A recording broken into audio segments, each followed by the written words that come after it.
Good morning again. Throughout the summer, we've been going through a series on faith, as you can see on the screen, looking at it from different directions. In Hebrews chapter 11, we get this great definition of faith, starting in verse 1. But the writer of Hebrews goes even further, and he does something really cool, and he gives us all these stories. He gives us examples. He gives us people as a way to say, if you look at their lives, if you look at this, you'll get faith, you'll understand what it means, and maybe you can start tapping into it. And we've gone through all these people, starting way back with Enoch, and we've walked through it with Abel and Enoch and Noah, and we looked through Abraham. And this week, we get to the part in Hebrews when it mentions the blessing or the faith of Jacob. Jacob, also known as Israel in the passage that we read in Genesis. I'm going to just refer to him as Jacob for the day to keep it easy. He had two names, but I'll just call him Jacob because that's what the writer of Hebrews did. And, I'm sorry for this. The story was really boring, was it not? I mean, you're going through right hand and left hand and Ephraim, and that, who cares? I mean, really, if you look at the life of Jacob, if you know anything about him, you'll know that he had a lot of other cool things that could have been talked about. There was in Genesis 28, there's the ladder. The story of the ladder. The angels coming up and down, and God talks to him. Genesis 32, he wrestles with the angel, and we'll get to that in a little bit. He's got all these wonderful stories in his life. He's kind of an interesting character. And out of all of them, the writer of Hebrews chooses this story to communicate something about faith. And today, what I'm going to call it is Jacob's crossed hands faith. But now, in the time that I spent preparing for the message, the months that I spent poring over this and thinking about this, I got to this and I just said, you know what? I think I want to skip this. It's just really boring. I don't know what's going on here. Right hand, left hand, I don't really care. We talked last week about the blessings and how important getting blessings are. Yeah, and that's good. That was last week's message. Go online and you can get it. But this week, I was looking and saying, what is this? What is this? Unpack this. And then I saw it. I saw it in the blessing that he gives. And I see for the first time Jacob as an old man. He's about to die. And in this blessing that we will unpack today, he gives perhaps the greatest example of what grace is. Perhaps the greatest definition of grace is inside this blessing, and you have to pull it apart, and it's beautiful. So I want to look at this under three ways. First, the definition of grace according to Jacob and according to this blessing. Secondly, the problem with grace. And then lastly, the source of grace. So there's a definition, there's a problem that we have with it, and then there's a source where we can get it. And it comes in the crossed hands faith of Jacob. Let me look into this. Let's look into this. The definition of grace. Well, you look at this blessing, if you have your Bibles open, go back and look. We're going to pull this blessing apart. I'm going to spend the majority of time looking at this because in the blessing is grace, and it's hard to get at unless you know Jacob. And there's three things that you have to do that Jacob shows us. Three things in his blessing. You have to, if you want to know what grace is, if you want to define grace for yourself this morning, you have to do three things. One, know the story. Two, know your sheepiness. And yes, I just made that word up. Don't scoff at me, you intellectually elite. You have to know your sheepiness. And three, I know, it's a dumb word. And three, you have to know the angel. I even threw myself off. Know the story, know your sheepiness, but ultimately know the angel. This is how you're going to define grace. Let me unpack this. First, know the story. Do you see what he says in verse 15? He starts off by invoking the name of Abraham and Isaac. Now, pause. Because you and I, even if you've never been to church before, you probably know the names of Abraham and Isaac as great models of faith, of really supremely religious men, of guys who had it together. They're the heroes of the faith. They're the heroes of old. They're the venerated in the Old Testament. No, not so fast. See, Jacob more than anybody would have known his father and his grandfather, and he would have known the little dirty, dark secrets that they had. He knew their story. He knows the story of Abraham lying about Sarah. He knows the story of Abraham being fearful that the promise won't come true about his son Isaac, so he goes off and has another child with another woman who's not his wife. Jacob, firsthand, he knew, and if you were here last week, he knew Isaac, his own father, and how his favoritism of Esau screwed up the entire family. See, Jacob in this blessing says, even through Abraham and Isaac, God can work. And through these people, the broken people, the weak people, the flawed. See, Jacob, he knows that these guys aren't heroes. They're humans. And he knows the story. See, this is the first part to know grace. You have to know the story. In a general way, you can know grace by knowing that throughout the entire Bible, it's God always working through the flawed, the weak, the broken, the liars, the cheaters, the sinners, the morally corrupt, the morally bankrupt. God chooses them. And Jacob, when he says the name of Abraham and Isaac, he doesn't say any other name. He says, Abraham and Isaac, because I know that my daddy and my granddaddy were messed up people. And God can still bless you through their names. See, he knows the stories.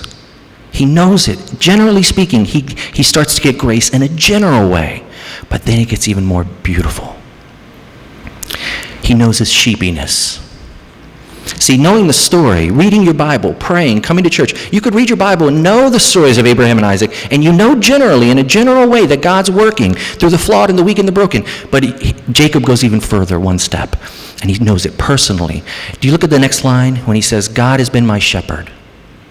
This is the first time in the Bible that anybody refers to God as a shepherd. Do you know this? And Jacob was a shepherd. So when Jacob says, God is my shepherd, do you know what he's really saying? If God is the shepherd, Jacob says that I'm the sheep. And let me tell you something about sheep. And I'm going to get in trouble one day doing this, because I swear there's going to be somebody who comes in who really likes sheep a lot and gets really offended when I say this. Sorry, if you really like sheep, I know they're cute and cuddly, but they're stupid. They are dumb. They need constant care. They need constant attention. See what Jacob's doing here? See what he's saying? For the first time, he says, God's the shepherd, and I'm a stupid sheep. Do you ever see sheep? They'll go that way if you tell them to go this way. You have to poke and prod them and hurt them. They can hardly eat on their own. They can't find their way home. If there's a cliff, they'll probably walk off of it unless you pull them back. And Jacob says, for the first time in my life, I know this personally. I know that God's a shepherd, and I'm the stupid sheep that he needs to pull and push and tug and run after. Jacob starts to understand this personally. He knows the stories of his father and his grandfather, and he knows God can work through the weak. That's a general understanding of grace.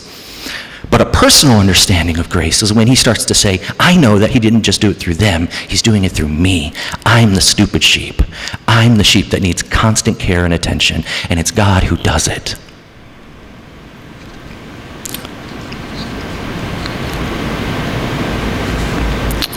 The last part of knowing what grace is.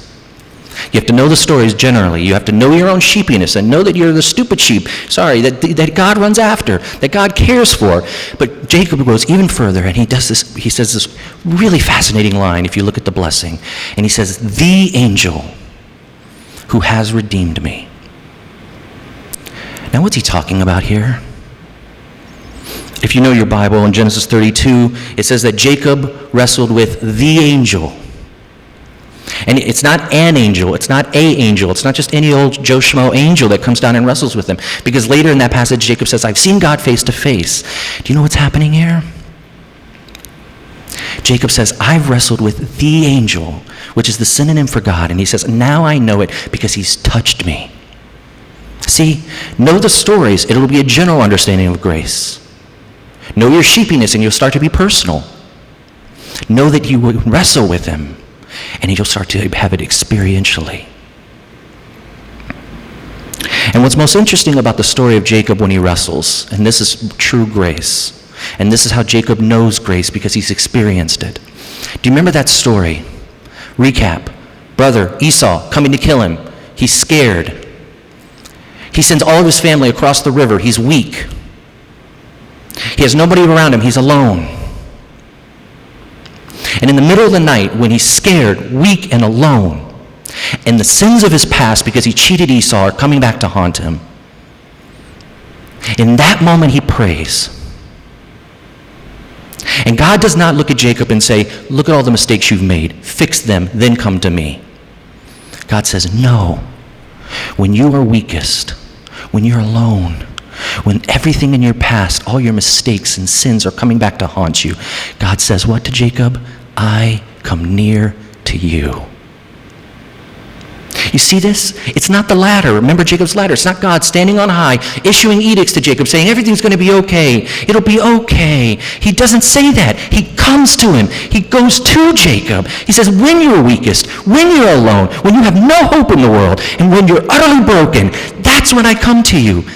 That's grace. And Jacob, he's experienced it. He's been touched by it.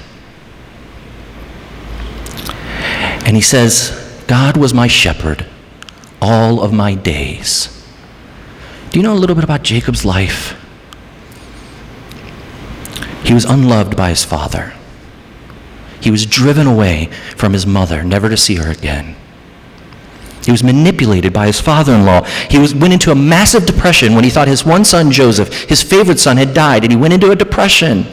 He lost Sarah at childbirth, at childbirth, the love of his life. He's lost the love of his life. He never was loved by his father, manipulated by his father-in-law, depressed because he thought he lost his only son, one of his favorite sons, Joseph. And he says, all of those days, God was my shepherd, and I was the stupid sheep. That's grace. That's the definition of it. What does it mean to be shepherded? You say, okay, Pastor, I shall know my sheepiness this morning. Now, how do you get shepherded? Let me read you something. I'm going to put it on the screen. It's too long for your bulletin. This is actually from a real sheep herder, an Irishman, who coincidentally enough became a pastor later on. Follow along if you can. And this is what it means to be shepherded. This is what it means to let grace take hold of you. He says, there are unfortunate situations. I was going to do my Irish accent, but I have a really good Irish accent, but I'll hold off on it. I don't want to offend anybody. You can imagine old Irishmen saying this. He says, there are unfortunate situations, that kind of came out a little bit, in which you must expend a great deal of energy to catch a sheep before it does something potentially fatal to itself. No one likes to chase sheep, and the more you chase sheep, the harder it will become to catch them, not to mention the unnecessary stress you're causing both of you. To catch an adult sheep, it is better to grab the rear flank. A leg crook can also be used to catch a sheep by the leg. The leg crook is especially useful in open areas. But once caught, the sheep must be held tightly. It will kick and kick and kick, because frankly, the sheep has no idea you are trying to save it. It only knows the immediate pain of being held down ever so tightly. But hold down you must. Why? Because you are the shepherd, and without you, the sheep would surely not survive. But a sheep would never admit that, because they are, after all, just sheep. See, Jacob gets it. He knows that he has been held down ever so tightly all of his days, in the dark moments, in the lonely moments, in the weak moments. Jacob's an old man. And now he's starting to understand what grace is, because he's been touched by it. You want to know what grace is? Know the stories in general. Know your sheepiness personally. But know that he can touch you, and that he has through Jesus. But, there's always a but. But there's a problem.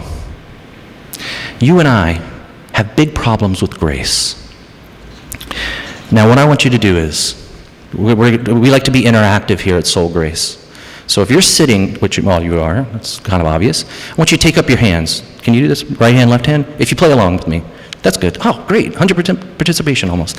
Okay, take your hands, take your right hand now, and put it over your left leg like this, like all the way over, kind of like playing Twister. Okay, take your left hand now and put it over your right leg all the way over. Okay, hold it. Hold that until I tell you, okay? Just hold it. Just hold it. Just hold it. Just hold it. Now, keep holding it, by the way. Doesn't this feel completely awkward to you? Doesn't that feel completely awkward? You're like, why am I doing this? Put it really overstretch them. Come on, cross them. Don't cheat. You can do kneecaps and cheat. That's not fair. Listen, as awkward as that feels, and it is awkward. It is really awkward to put your right hand over your left hand. As awkward as that feels, it is a shadow, just a shadow, of the awkwardness that Joseph felt when he saw his father cross his hands and put his right hand on the head of the younger one, and the left hand on the head of the firstborn. You can let go now. The awkwardness that you feel crossing your hands is just a shadow of what Joseph felt, and why? Because when Joseph sees his father do this, it's scandalous. He says, Dad, that's not the way you do it. The firstborn gets the blessing. The stronger gets the blessing. The elite get the blessing. The intellectuals, the wealthy, they get the blessing. Not the weak one, not the younger one. Joseph rails against this. And because he doesn't get grace, he doesn't understand it. And it's the same problem that you and I have with grace. We favor the strong. We favor the people who will give us something. We make friends with those who are like us because they will give us something. We associate with people, and we all favor the strong and the wealthy.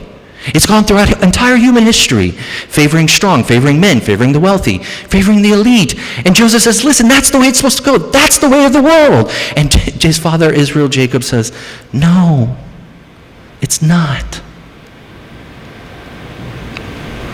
The problem that you and I have in grace is the same exact problem that Joseph had. When he sees this crossing of the hands, it's incredibly awkward. Neighbors would have laughed. People would have scoffed. But Jacob doesn't, because he starts to understand the pattern of the way that God has always worked.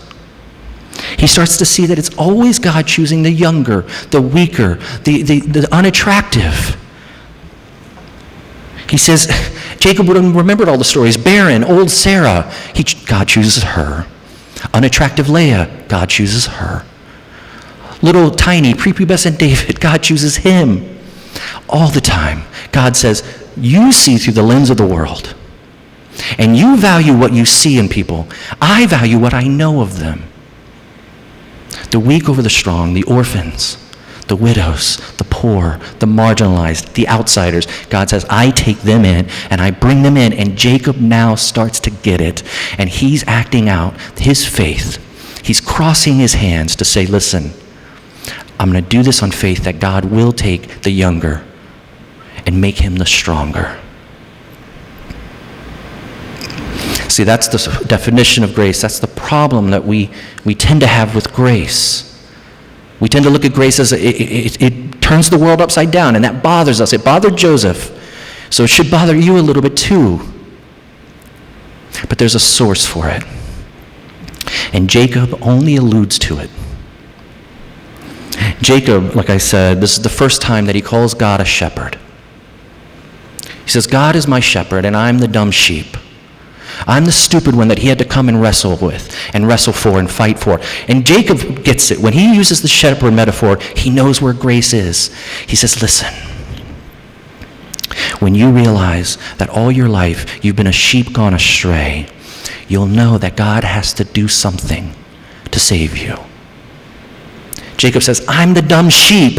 All my life, my decisions have been utterly selfish. I've been living just for myself. And now I know that at one time, God's going to have to break in, and God's going to have to do something. And Jacob only knows that as a thought. He knows it as a concept. You and I can know it as a reality. Because in John chapter 10, there comes another person who starts talking about shepherding. And Jesus says in John chapter 10, I am the good shepherd, the one who lays down his life for the sheep. See, Jesus would have said, Jacob, yeah, you got it. God is the shepherd. Now you can know the true shepherd, the good shepherd, the one who's going to give up his life for you. Look, crossing hands. You know how awkward that was? When he puts his right hand on the one who wasn't supposed to be blessed on the cross. As Jesus hung there bleeding and dying for you, God took his right hand and he crossed it. His right hand should have gone on the head of his only son. But it went on you. And you. And you. On the cross, we see grace. Jacob knew God as a shepherd only conceptually. And somewhat personally, you can know it experientially. Do you want grace this morning? Know that in the ultimate act of human history, it was God who crossed his hands in faith.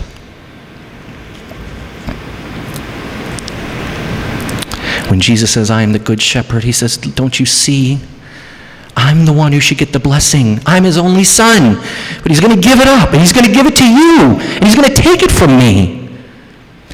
He's going to cross his hands so that you will be blessed. Do you not want that? Go back to that quote. There are unfortunate situations in which you must expend a great deal of energy to catch a sheep before it does something potentially fatal to itself. No one likes to chase sheep, and the more you chase sheep, the harder it will become to catch them, not to mention the unnecessary stress you are causing both of you. But once caught, the sheep must be held tightly. It will kick and kick and kick, because frankly, the sheep has no idea you are trying to save it. It only knows the immediate pain of being held down ever so tightly. But hold down you must. Why? Because you are the shepherd, and without you, the sheep would not survive. On the cross, Jesus comes and he says, I'm going to hold you down. I will die for you. You may kick and kick and kick and kick against me. I will never let you go. That's grace. He's the shepherd who comes into your life. And he holds you ever so tightly. Do you not want that this morning? Do you not see that it's in your weakness, and when you are broken, and when you know that you feel him touch you, as Jacob did. You feel him hold you. You know it. You can know it as a truth, not just in your head today. You can know it in experience, in reality. Even if you've professed it 1,000 times, now you know. You know that he's the shepherd. He's the one holding you. He wants to save you before you do something potentially fatal to yourself. He says, there will be a great deal of energy expended. And God looks at us and says, I will expend that energy for you. When you're outside, Jesus dies and brings you on the inside. Jacob got it. You can get it. See that grace. Take it this morning. That's the gospel. That's all it is. All like sheep, we've gone astray, but he runs towards us, pulls us down and tugs us, gives his life for us. And he says, I only want you to know grace and how it feels. The crossed hands faith of Jacob is a faith to say that God will work with the weaker. God does work with the outsiders. God works with the marginalized. That's what his faith was, because he had experienced it himself. Now to close, let's make this very practical. If this is your first time here at Soul Grace, or if you've been here for 100 times, this type of faith, this type of grace is what I want Soul Grace to be about. Do we find the marginalized in the world and favor them? Do we find the weaker and show them favor? See, this type of faith, this type of grace, if you let it into your heart, if you see that Jesus became weak for you when you were weakest, then you look around you at other people, the people who are weak, the people who are unattractive, the people who are poor, the people in your life who you may not even want to associate, and you start to favor them. Why? Because God favored you when you were weak. Is this the type of community that we can be? My hope is that we look around at the people that we would otherwise scoff at and say, God shows them favor as he showed me favor. I want to bless them as God has blessed me. This is not some sort of liberal social aid plan. This is the gospel coming into your heart and being pushed out into your life. That you've seen, you know the story that God has always chosen the weaker and the younger and the unattractive and the outsider. And you know it personally now. And you've meditated on the cross and you've seen him do it for you personally. When that happens, a fire should light in your heart that makes you look at others and favor them over yourself. Can you do that as Christ did it for you? Take some time in silent prayer now. Reflect on this. If this is the type of grace that you want to come into your life, let it in this morning. It's there for you. It's there for the taking. Taste it.